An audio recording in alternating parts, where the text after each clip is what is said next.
Ito yung unang araw na gaganapin ang National Achievement Test para sa mga grade 12 students. Kaya dito inayos ko na nga yung mga upuan para sa mga darating na proctors mula sa iba't ibang schools. At dahil hindi ako kasamang kumuha ng mga test materials mula sa division office, may nabuti kong ilatag na yung mga test booklets at mga answer sheets para mabilis makuha ng mga proctors. Tinulungan pa rin naman ako ng aking kapartner na si Ma'am Lloyd na dati kong teacher.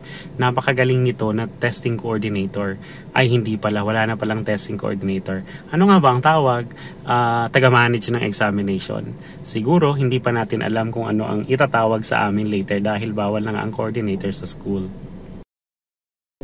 At dito naman, binibilang ko na yung mga test booklets na ibinalik sa amin pagkatapos ng unang araw ng National Achievement Test. Tinisigurado ko na walang kulang dahil ang gagamitin pang mga test booklets kinabukasan ay parehas sa test booklets na ginamit ngayong araw. Kaya iniisa-isa talaga namin ang pag-check nito. Hindi pwedeng kulang at hindi pwedeng merong mawawalang test booklets at bawal na bawal yon. At ito naman ang aming napaka hands-on na school principal. Paisa-isa na ngang dumating yung mga proctors mula sa public at private schools dito sa Ligao City at hinahatid ko sila sa kanilang mga classrooms. At nakatutuwa rin malaman ang mga proctors pala namin sa NAT ay mga dati naming estudyante ng high school. Mga teachers na rin sila sa iba't ibang mga private at public schools dito sa aming lungsod. Nakakatuwang isipin na yung dating mga estudyante namin, sila na rin pala ang gagawa ng aming mga tungkulin. Umikot nga ako sa mga buildings at sinabihan ko yung mga examinees na pumasok na sa kanilang mga silid para maghanda para sa examination.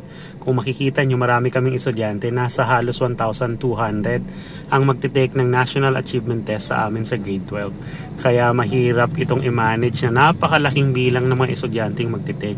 Kaya na nga at katulong ibang teachers, pinapapasok na nila yung mga estudyante para maghanda nga sa nasabing examination. Napakasipag ng mga teachers natin dito sa Ligao National High School. Ito yung mga advisors na naiwan para asikasuhin yung kanilang mga mag-aaral, pati yung mga subject group heads. At meron na nga akong nadaan ng proctor na nagbibigay na ng orientation mula sa handbook na binigay sa kanila ng BEA. Merong mga estudyanteng excited, merong mga teachers na excited na mag-proctor, tuwang-tuwa sa kanilang ginagampan ng tungkulin. Mayroon kaming 38 na testing rooms ngayong school year, kaya medyo mahirap i-manage sa sobrang laki ng aming populasyon na magtitake ng exam. At binisita nga kami ng aming supervisor para tingnan kung tama ang pag-a-administer namin ng National Achievement Test. Kinakausap niya yung mga proctors, kinukumusta yung mga estudyante kung kumusta naman yung kanilang pakiramdam dahil sila ay magtitake ng exam. Nakangiti lagi si ma'am habang nag-iikot. Nakaka-inspire at nakakaantig ng puso na makita ang isang supervisor na binibigyang panahon na i-check ang mga estudyante at yung mga magpo-proctor kahit napaka-busy nila sa ibang gawain. Sana lang makita ng mga estudyante na importante ang mga National Achievement Tests na kagaya nito. Kasi dito makikita kung paano nagturo ang mga teachers at kung anong mga kakulangan ang kailangang punan sa edukasyon. Hanggang dito na muna, paalam!